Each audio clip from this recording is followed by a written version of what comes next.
Are you ready? Ready? Ready? Are you ready? Let's go!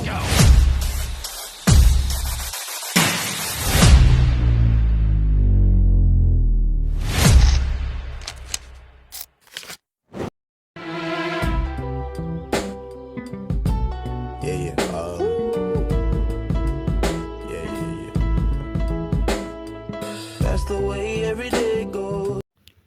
Assalamualaikum warahmatullahi wabarakatuh. Selamat datang di video presentasi kelompok 4 untuk tugas mata kuliah ekonomi sumber daya manusia. Yang pertama-tama dan yang paling utama, marilah sama-sama kita panjatkan puji beserta syukur kehadirat Allah, yang mana oleh Allah telah memberikan kita kesehatan, keselamatan hingga kita dapat berkumpul pada kuliah hari ini untuk menyaksikan presentasi kami. Kemudian, selawat bermahkotakan salam selalu kita panjatkan ke pangkuan Nabi besar Muhammad SAW. Penghormatan saya kepada Bapak Umaruddin Usman, SE MSI selaku dosen pengampu mata kuliah ekonomi sumber daya manusia, dan penghormatan saya kepada teman-teman sekalian yang telah berhadir pada hari ini. Nah, di sini kelompok kami akan menjelaskan apa itu diskriminasi kerja. Jadi teman-teman sekalian jangan kemana-mana ya, saksikan video kami hingga selesai. Jadi yang pertama-tama adalah pengertian diskriminasi kerja. Jadi teman-teman sekalian ada yang tahu tidak apa itu diskriminasi kerja? Tidak. Nah, jadi diskriminasi kerja adalah perlakuan tidak adil atau perbedaan terhadap seseorang atau kelompok berdasarkan karakteristik pribadi seperti ras, gender, usia, agama, atau disabilitas yang berdampak negatif pada kesempatan bekerja. Materi selanjutnya adalah tingkat diskriminasi kerja. Ada 3 tingkat perbandingan. Yang pertama adalah perbandingan penghasilan rata-rata, yaitu perbandingan atas keuntungan rata-rata yang diberikan pada kelompok lain. Yang kedua adalah perbandingan kelompok penghasilan terendah, perbandingan atas proporsi kelompok terdiskriminasi yang terdapat dalam tingkat pekerja paling rendah dengan proporsi kelompok lain dalam tingkat yang sama. Yang ketiga adalah perbandingan pekerjaan yang diminati, yaitu perbandingan proporsi dari anggota kelompok terdiskriminasi yang memegang jabatan lebih dalam jabatan yang sama. Selanjutnya, argumen yang menentang diskriminasi secara umum dapat dibagi menjadi 3 kelompok. Yang pertama adalah argumen utilitarian yang menyatakan bahwa diskriminasi mengarahkan pada penggunaan sumber daya manusia secara tidak efisien. Yang kedua adalah argumen hak yang menyatakan bahwa diskriminasi melanggar hak asasi manusia. Yang ketiga adalah argumen keadilan yang menyatakan bahwa diskriminasi mengakibatkan munculnya perbedaan distribusi keuntungan dan beban dalam masyarakat. Kali ini kita akan memasuki materi tentang bentuk-bentuk diskriminasi dalam pekerjaan. Ada 5, yaitu pertama, diskriminasi gender. Diskriminasi gender ini sering terjadi di tempat kerja dalam bentuk perlakuan yang tidak setara. Hal ini terjadi berdasarkan jenis kelamin seseorang. Bentuk ini merupakan diskriminasi yang paling umum dan sering terjadi dan dialami oleh perempuan di berbagai sektor industri atau perusahaan. Diskriminasi ini dapat berupa ketidaksetaraan gaji, keterbatasan akses pada promosi jabatan, dan juga pembatasan dalam pengembangan karir seseorang. Misalnya, perempuan sering menerima upah yang lebih rendah dibandingkan rekan pria yang bekerja dengan kualifikasi dan tanggung jawab yang sama. Selanjutnya memasuki diskriminasi kedua, yaitu diskriminasi usia. Diskriminasi usia ini perlakuan yang tidak adil terhadap karyawan atau pelamar-pelamar bekerja yang berdasarkan usia mereka. Bentuk diskriminasi ini berupa keputusan atau tindakan yang membuat hak atau kesempatan seseorang untuk bekerja hanya dilihat dari usianya, bukan berdasarkan kemampuan atau kompetensi yang dimilikinya. Contoh umum dalam diskriminasi usia ini adalah penolakan lamaran kerja karena dianggap terlalu tua atau terlalu muda dalam posisi pekerjaannya. Yang kedua, pembatasan kesempatan promosi yang mengutamakan usia-usia muda. Yang ketiga atau terakhir ialah pemecatan atau pengurangan jam kerja yang ditargetkan pada pekerja berusia lanjut. Lalu yang ketiga ada bentuk diskriminasi SARA. Diskriminasi SARA dalam dunia pekerjaan adalah perlakuan tidak adil atau yang berbeda diberikan kepada seseorang berdasarkan suku, agama, ras, dan antar golongan.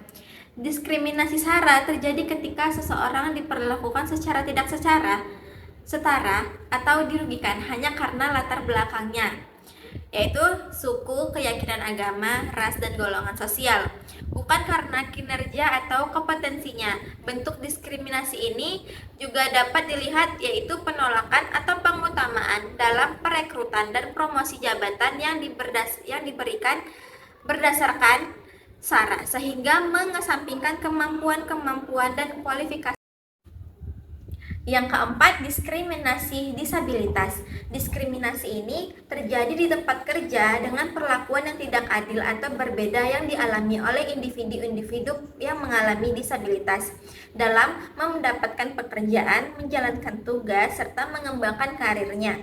Diskriminasi ini terjadi ketika penyandang disabilitas diperlakukan kurang menguntungkan dibandingkan pekerja-pekerja lainnya, hanya semata-mata karena kondisi disabilitasnya, tanpa memperhitungkan kemampuan dan kompetensi kualifikasi pekerja. Lalu yang terakhir, diskriminasi berdasarkan pandangan politiknya. Hal ini terjadi di tempat kerja adalah bentuk perlakuan tidak adil atau berbeda yang dialami seseorang karena keyakinan atau afiliasi politiknya. Diskriminasi ini terjadi apabila seseorang didiskreditkan, diabaikan, atau diperlakukan lebih buruk karena pendapat atau sikapnya terhadap politik, bukan berdasarkan kualifikasi dan prestasi pekerja.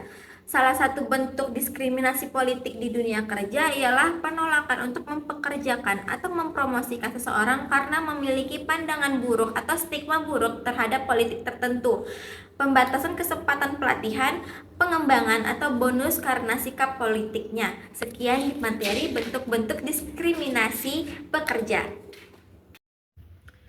Materi selanjutnya yaitu dampak bagi individu. Yang pertama itu ada psikologis, yang dimana mengakibatkan adanya stres, kecemasan, depresi, dan menurunnya harga diri serta kepercayaan diri. Yang kedua itu ada fisik, yang dimana peningkatan risiko masalah kesehatan yang berkaitan dengan stres kronis. Yang ketiga yaitu karir dan finansial, yang memiliki hambatan dalam promosi, hilangnya pendapatan, dan menurunnya kepuasan kerja. Yang terakhir itu ada sosial, yang merasa terisolasi, tidak dihargai, dan dikesampingkan dari tim. Selanjutnya yaitu ada dampak bagi perusahaan. Produktivitas menurun, yang dimana lingkungan kerja yang toksik dan tidak adil akan mengurangi moral dan efisiensi tim. Yang kedua ada tingkat turnover tinggi. Perusahaan akan terus kehilangan talenta berbakat yang merasa tidak nyaman atau tidak dihargai. Yang ketiga ada reputasi buruk, yang dimana citra perusahaan di mata publik dan calon karyawan akan menurun drastis. Yang keempat ada resiko hukum. Potensi menghadapi tuntutan hukum dan denda yang besar akibat pelanggaran Undang-Undang Ketenagakerjaan. Baik, materi selanjutnya yaitu diskriminasi merugikan seluruh ekonomi. Yang pertama itu ada inefisiensi alokasi bakat. Orang yang paling berbakat dan kompeten tidak mendapatkan pekerjaan yang seharusnya. Sementara orang yang kurang kompeten atau dari kelompok yang disukai mengisi posisi tersebut. Yang kedua itu ada produktivitas nasional turun. Ketika bakat tidak dimanfaatkan secara optimal, produktivitas perusahaan dan negara secara keseluruhan akan menurun dan ekonomi beroperasi di bawah potensi sepenuhnya. Yang ketiga ada permintaan agregat lemah.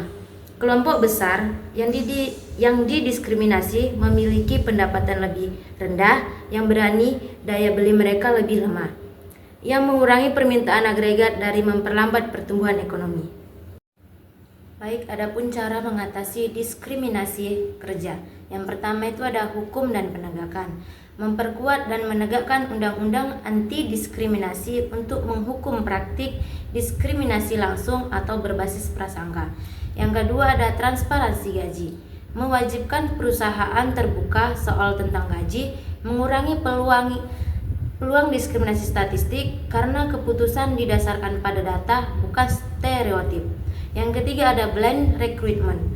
Menghilangkan informasi identitas atau nama, foto, jenis kelamin dari CV pada tahap awal seleksi untuk fokus pada tahap awal seleksi untuk fokus murni pada kualifikasi dan keterampilan. Nah, jadi itulah materi kami tentang diskriminasi kerja. Jadi kesimpulan yang dapat kita ambil bahwasanya diskriminasi kerja merupakan masalah sistematik yang merugikan semua pihak, namun dapat dikurangi melalui komitmen bersama dari pemerintah, perusahaan, dan tentunya masyarakat.